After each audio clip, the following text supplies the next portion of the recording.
বলছি আপনি কোন দল করতেন, আজকে কোন দলে যোগদান করলেন, কেন? আমি তৃণমূল করতাম, আজকে বিজেপিতে এসে যোগদান করলাম। কারণ তৃণমূলের এখন অ্যাকচুয়ালভাবে নেতৃত্ব দেওয়ার মতো কোনো লোক নেই। ঠিক আছে, দ্বিতীয় ব্যাপার হচ্ছে যেখানে মানে সনাতনী হিন্দু সংখ্যালঘু হয়ে যাচ্ছে, সেখানে ডেভেলপমেন্ট একদম নেই। ডেভেলপমেন্ট কাজ উন্নয়ন কোনো রকম কোনো কিছু নেই। তাছাড়াও এখানে কোনো তৃণমূলের অনেক রকম তৃণমূলে এখন শিক্ষা ব্যবস্থা নিয়ে নানা রকম চাকরি বাকরি, যে সমস্ত বেকার ছেলেরা আজকে বেকার বেকার ছেলেরা আজকে যে পরিমাণ তারা মানে পড়াশুনো করে চাকরি বাকরি পেয়েছিল, তারা আজকে রাস্তায় বসে গেছে।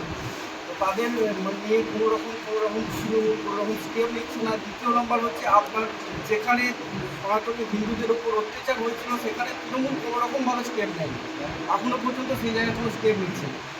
আর দ্বিতীয় নম্বর হচ্ছে আমাদের এখানে ধরুন যেখানে সংখ্যালঘু হিন্দুরা কম হয়ে যাচ্ছে, হয়তো কম সংখ্যায় কম আছে, তারা অ্যাকচুয়ালভাবে সেখানে সেই গ্রামের কোনো উন্নয়ন ডেভেলপমেন্ট কোনো কিছু হয় না। ঠিক আছে, মানে তারা নিজেদের দলের মধ্যে কীভাবে কী করবো না করবো এই নিয়ে তারা শুধু ব্যস্ত।